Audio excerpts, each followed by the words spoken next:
नमस्कार दर्शक बंधु। झील जन्म पाई भगवान केउं घर को बाछि थांती। थरे कैलाश पर्वतर दिव्य वातावरण रे भगवान शिव आउ माता पार्वती बसिथिले। तेबे देवी पार्वती भगवान शिव को एक प्रश्न पचारिले, मु पृथ्वी लोकरे देखिछि कि मनीष जेउ समाज रे जी थाए ताहा पुरुष प्रधान अटे।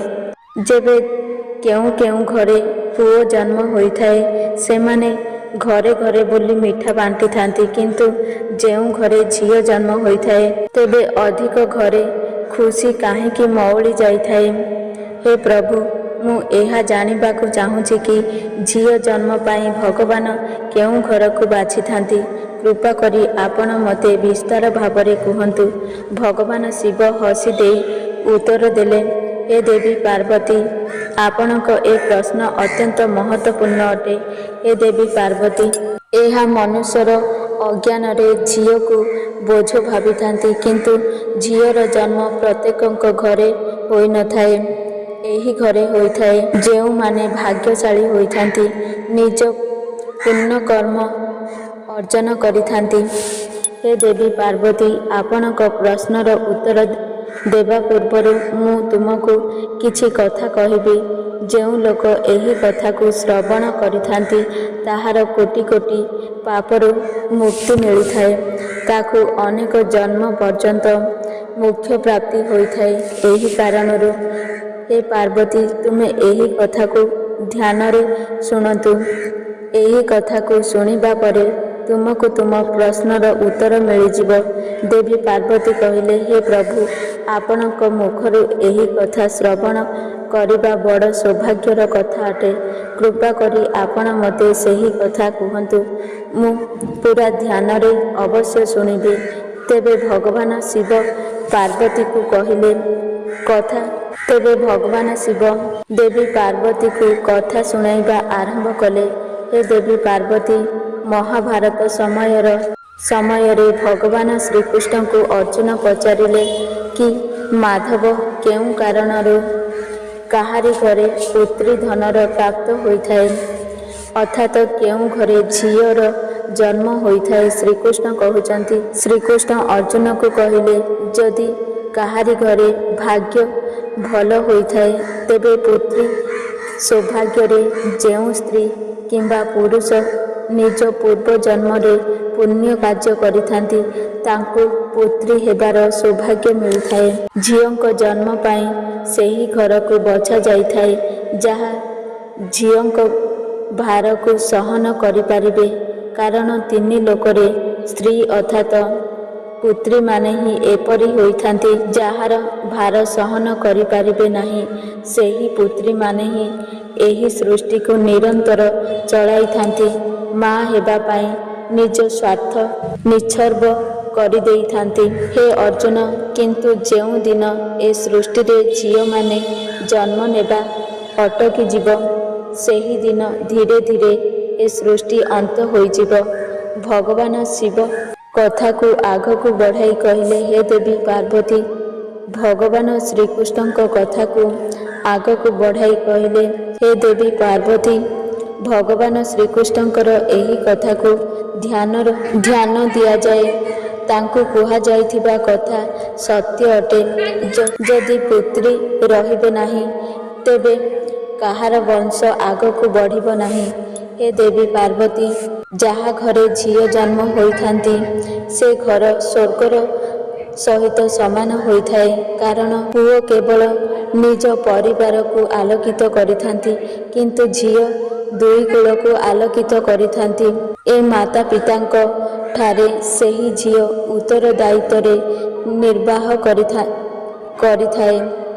तेबे ससुर घर को आसी एक बहु रूपरे सबु कर्तव्य पालन करिथाए।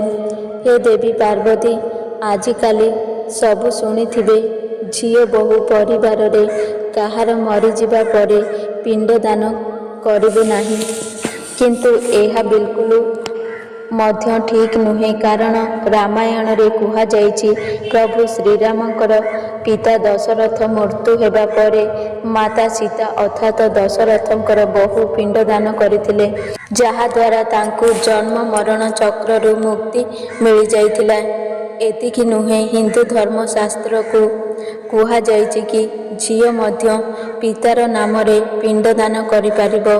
ଏପଟେ ଯଦି ଶ୍ୱଶୁରାଳୟ ପକ୍ଷରେ କୌଣସି ପୁରୁଷ ନଥାନ୍ତି, ତେବେ ଏହି ସ୍ଥିତିରେ ବୋହୂ ମଧ୍ୟ ପିଣ୍ଡଦାନ କରିପାରିବ।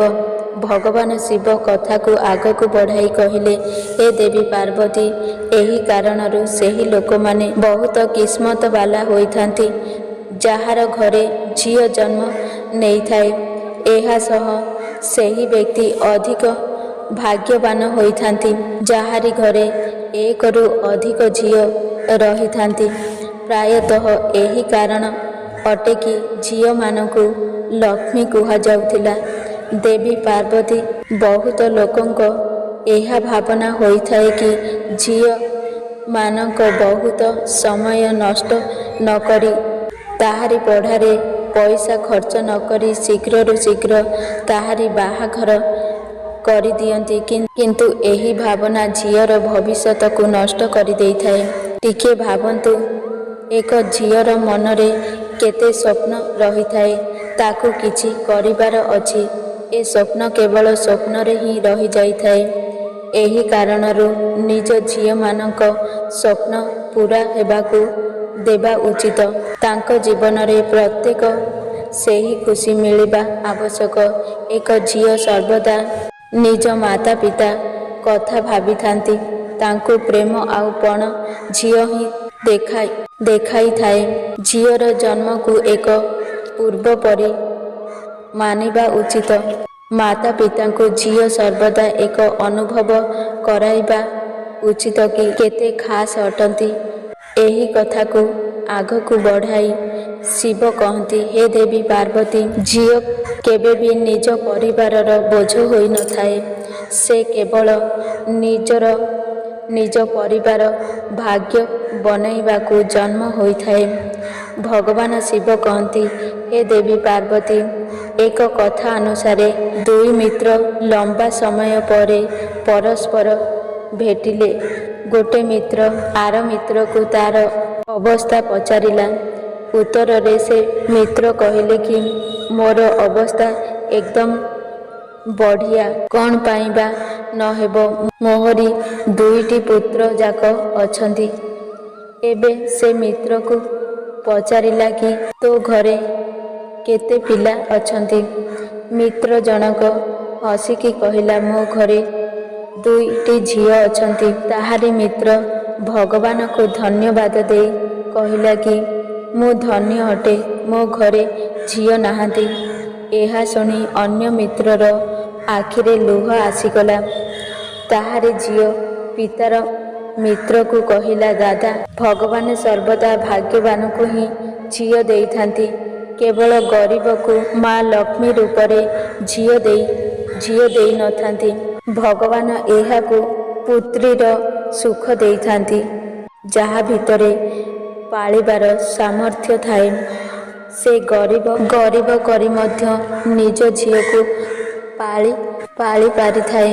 ଭଗବାନ ଶିବ କଥାକୁ ଆଗକୁ ବଢ଼ାଇ କହିଲେ, ହେ ଦେବୀ ପାର୍ବତୀ, ଗୋଟେ ଥର ସ୍ୱାମୀ ବିବେକାନନ୍ଦ ବୈଷ୍ଣବୀ ଦେବୀଙ୍କ ପାହାଚ ଚଢ଼ୁଥିଲେ। ସେ ପାଖରୁ କୃଷକ ନିଜ ପାହାଚ ଚଢ଼ିବାର ଦେଖିଲେ। ସେହି ସମୟରେ ସ୍ୱାମୀ ବିବେକାନନ୍ଦ କହିଲେ, ବାପା, ଆପଣଙ୍କ ଝିଅର ବୋଝ ଆପଣଙ୍କୁ ଭାରି ଲାଗୁଥିବ। ଏହାକୁ ଦିଅ, ମୁଁ ଉଠେଇବି। ମୁଁ ମାତା ବୈଷ୍ଣବୀଙ୍କ ପର୍ଯ୍ୟନ୍ତ ନେଇଯିବି। ସମସ୍ତଙ୍କ ଆଗରେ ସ୍ୱାମୀ ବିବେକାନନ୍ଦଙ୍କୁ ସେହି କୃଷକ କହିଲେ, ଝିଅ କେବେ ବି ଆପଣଙ୍କ କାନ୍ଧରେ ବୋଝ ହୋଇନଥାଏ। ଝିଅ ଯଦି ଆପଣଙ୍କ କାନ୍ଧ ଉପରେ ଥାଏ, ତେବେ ସେ ପ୍ରତ୍ୟେକ ବୋଝକୁ ହାଲୁକା କରିଦେଇଥାଏ। ଭଗବାନ ଶିବ କହନ୍ତି, ହେ ଦେବୀ ପାର୍ବତୀ, ଝିଅ କେବେ ବି ଧନର ଭୋକିଲା ହୋଇନଥାଏ। ଝିଅ କେବଳ ମଥାର ସିନ୍ଦୁର ଓ ସମ୍ମାନର ଭୋକିଲା ହୋଇଥାଏ। ହେ ଦେବୀ ପାର୍ବତୀ, ଏବେ ଶୁଣ କି କେଉଁ କର୍ମ ପରେ ଆପଣ କାହାର ବି ଘରେ ଝିଅ ରୂପରେ ଜନ୍ମ ନେଇଥାଅ, ତାଙ୍କରି ଘର ପାଇଁ ଲକ୍ଷ୍ମୀ ରୂପରେ ଜନ୍ମ ହୋଇଥାଅ।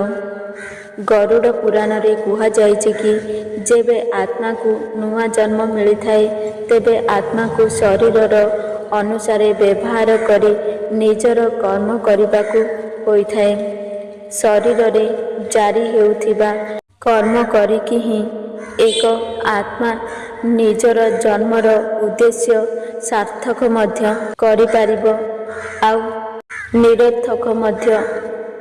ଯଦି କୌଣସି ପୁରୁଷ ମହିଳା ଆଚରଣ କରିଥାଏ, ସ୍ୱଭାବ ମହିଳା ଭଳି ଆସିଥାଏ କିମ୍ବା ସେହି କାମ କରିବାକୁ ଚାହିଁଥାଏ, ତାହା ଏକ ମହିଳାକୁ କରିବା ଉଚିତ। ଏପରି ପୁରୁଷର ଆତ୍ମା ସ୍ତ୍ରୀର ଶରୀର ଧାରଣ କରିଥାଏ। ଏହା ସହ ଗରୁଡ଼ ପୁରାଣରେ କୁହାଯାଇଛି କି ଯଦି କୌଣସି ମୃତ୍ୟୁର ଅନ୍ତିମ କ୍ଷଣରେ କୌଣସି ସ୍ତ୍ରୀକୁ ମନେକରି ପ୍ରାଣତ୍ୟାଗ କରିଥାଏ, ତାହା ଆର ଜନ୍ମରେ ସ୍ତ୍ରୀ ରୂପରେ ଜନ୍ମ ହୋଇ ନେଇଥାଏ। ଭଗବାନ ଶିବ କହିଲେ, ହେ ଦେବୀ ପାର୍ବତୀ, ଏବେ ତୁମକୁ ତୁମ ପ୍ରଶ୍ନର ଉତ୍ତର ମିଳିଗଲା। ଦର୍ଶକ ବନ୍ଧୁ, ଯଦି ଭିଡ଼ିଓ ଆପଣଙ୍କୁ ପସନ୍ଦ ଆସେ ତାହେଲେ ଭିଡ଼ିଓକୁ ଗୋଟିଏ ଲାଇକ୍ କରନ୍ତୁ ଏବଂ ଆମ ଚ୍ୟାନେଲକୁ ସବସ୍କ୍ରାଇବ୍ କରନ୍ତୁ ଏବଂ ସାଙ୍ଗମାନଙ୍କୁ ଅଧିକରୁ ଅଧିକ ସେୟାର କରନ୍ତୁ। ଏହିଭଳି ମୋଟିଭେସନ୍ ଭିଡ଼ିଓ ଦେଖିବା ପାଇଁ ଜୟ ଜଗନ୍ନାଥ।